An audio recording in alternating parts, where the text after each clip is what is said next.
Hey, YouTubers, welcome back to Evil Bad Book Club, Chapter 7 of the Turner Diaries. So, in this chapter, they really get into guerrilla warfare. Some interesting concepts to think about as far as what they've got to go through. You know, Turner and his group, they try a few different things, some improvised weapons and explosives. With a little bit of success and some failures. Um, Kind of makes you think about different tactics when you may have to go up against a force that's greater than yours. They're working with teams of just a few guys. Four, five, six, seven, eight people in their units of the organization, and they're trying to be effective, and the only way to really do that is through guerrilla warfare. Similar to what the colonists did with the British and what the Indians did with the Pilgrims. You know, uh, the French and Indian wars and all that. The colonists learned guerrilla warfare there, and then that's basically how our army's been successful throughout all these years until we got so organized that we went up against our own type of guerrillas. Like over in Afghanistan, that was a successful guerrilla war campaign waged against our troops. And it was waged against the Russians before us and the British before them. The Afghans really seem to have the guerrilla warfare down. And I think, that's the one thing that an organized military has always had a problem with is with a guerrilla force. It's hard to put your finger on them. You got a guy that can be working net one minute and shooting at you the next, or they go to work, and on the way to work they set up a improvised explosive device somewhere, and then they just keep on going on with their life. That's it's hard to put your finger on someone like that, or to get a control of it. And that's demonstrated in chapter 7, in a few different ways. Uh, he went over how he made an explosive device, and they tried to take out, the Washington Post, a huge newspaper, because at that time when the book was written, people were still reading newspapers. Of course, now you'd be like, newspaper? Why would you even bother?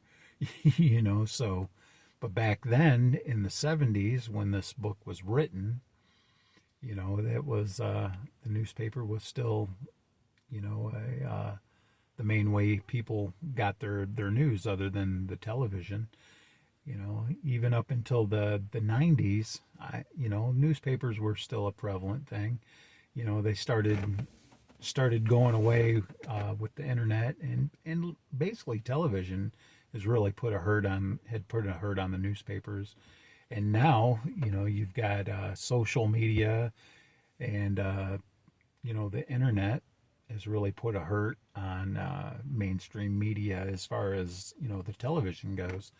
You keep hearing how CNN isn't getting as much and as many views a week or a day even as some of these other outlets, like Joe Rogan, or I can't even think of the other guy's name, but was it Poole? I think Timothy Poole. So you've got these other outlets, Alex Jones, are out there, and then you've got the regular media has to compete with that.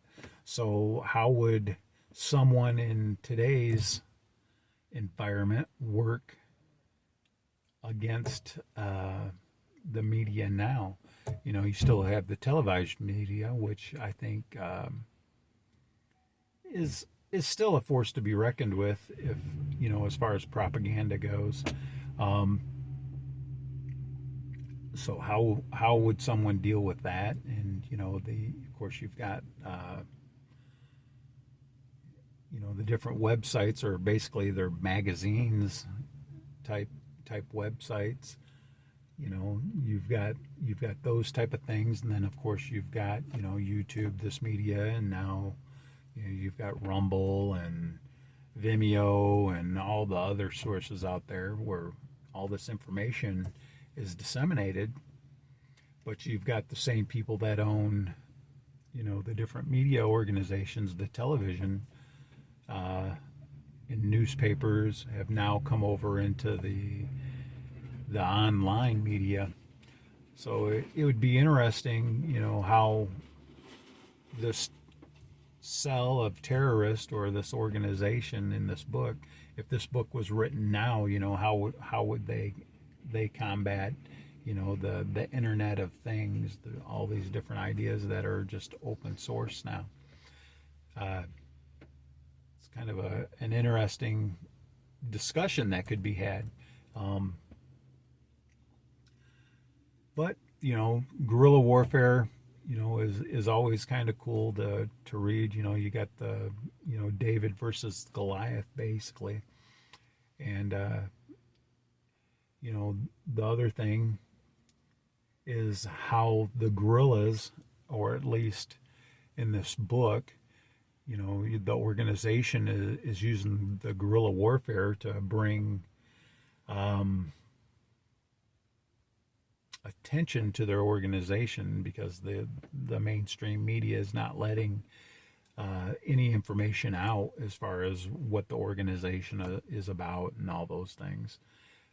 So they're trying to use it as a recruitment device. But then, you know, it also discusses the cons of the guerrilla warfare, how, you know, it causes the government or the system to crack down and tighten things up, which puts stress on the locals, the community that's not involved with you know, these terrorist activities and things.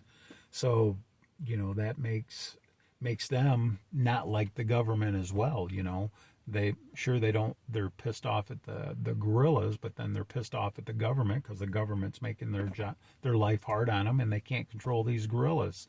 So why are the guerrillas fighting? You know, so there are unintended consequences that the organization or the terrorists or the guerrillas are causing, and I think that happens quite a bit. I think I want to do a video on you know, how things are going right now in our society, and I probably will after I do this one. But anyway, drop your comments down below. I'd like to discuss these things with anybody that wants to talk about it. You know, I just find it fascinating how, you know, somebody in the 70s was writing about these things, and then, you know, now you got things going on now, you know, with Antifa and BLM and different groups, and you know, you got all this different terrorist activities and things going around, but they're not being called terrorist activities by the media for whatever reason. They're trying to manipulate the story, which is unfortunate. You know, the media would probably get a hell of a lot farther with everybody if they just told everybody the facts and that's it. You know, decide what you want to think for yourself. That would be true journalism. However, we don't have that anymore. Now we just have editorials. Everything's an editorial. But anyway, that was chapter 7. Chapter 7 I thought was okay. Some different things to think about. Tune in tomorrow. I'll read chapter 8, and then we'll discuss chapter 8 tomorrow night. Hopefully y'all are getting something out of this. I'll check you YouTubers out later.